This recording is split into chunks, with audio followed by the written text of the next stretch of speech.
আসসালামু আলাইকুম আরহামতুল্লাহ। জীবনে কিছু বাস্তব উপদেশ।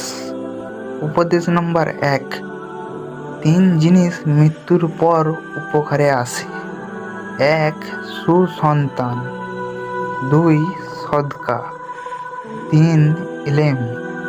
উপদেশ নম্বর 2, 3 জিনিস সম্মান নষ্ট করে। 1, চুরি। 2, চগলখড়ি। 3, মিথ্যা।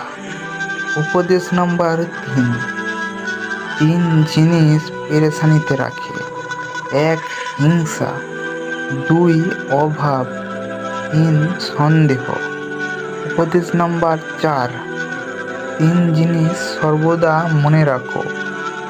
1, উপদেশ। 2, উপকার। 3, মৃত্যু। উপদেশ নম্বর 5, 3 জিনিসকে আয়ত্তে রাখো। 1, রাগ। 2, জিহ্বা। 3, অন্তর।